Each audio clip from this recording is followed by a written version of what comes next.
Exide really did contaminate over 10,000 homes that we know, particularly affecting the regions of the area that I represent, like Bowl Heights, the city of Huntington Park, and also other areas that my colleagues represent.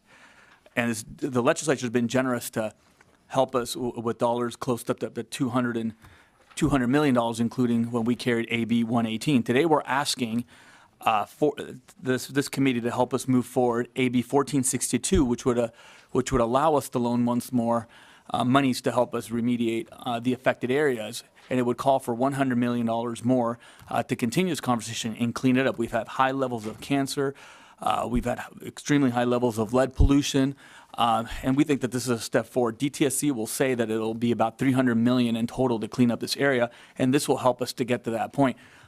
About 2 years ago, there was a collection of baby teeth from the families of Boyle Heights and East LA.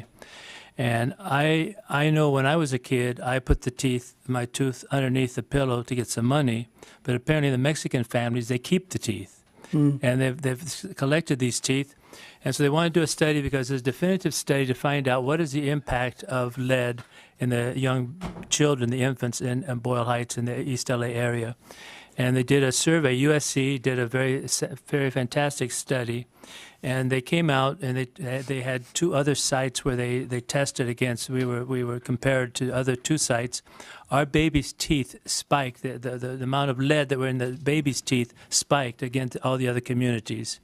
And it's just one sample, one example of the urgency of this. And the words of the AQMD, their spokesperson, when they found out about this about 8 years ago, I've lived and worked in this community for 35 years as a pastor. I never knew about this problem until we were told about the cancer risk. That's in the history of the AQMD, they say it's the highest cancer risk in the history of the whole Southern California. Cleaning up our environment is obviously one of the things that the state needs to prioritize for reasons like you mentioned, the health and welfare of our children.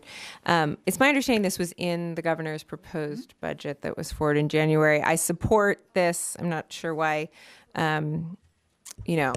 it's happening in this manner, but I do also want to point out that I appreciate that it pushes forward making sure that we get the money from the responsible parties, because I think in situations like this, it is incumbent upon us as a state to ensure those that polluted the environment are paying for the cleanup. So thank you for that. You have to push legislation with policy pieces. The governor's office has been generous.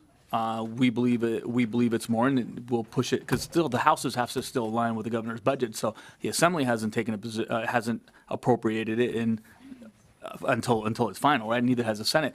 So it's typical, that we push for legislation that sometimes reflects the governor's budget, sometimes it doesn't reflect the governor's budget. In fact, we've got a number of bills, and I can sure look around. There's probably committee members here who also have a number of bills that do the same thing. So we'll continue to push nonetheless. Last year we pushed for $12 million, ended up settling with 6.5 through the budget process. When we started beginning to push, no one thought we'd get $1, and we ended up with 176.6 million, I think 2.5 years ago. So we're going to continue to push for as much as we possibly can and align ourselves with the best policy pieces, because it's the tool that I have available to me to access the funds. And I just want to emphasize that it's monies that we plan to recoup at some point in time. And I think it's an easy vote, and it's the right thing to do. So I respectfully ask for an aye vote.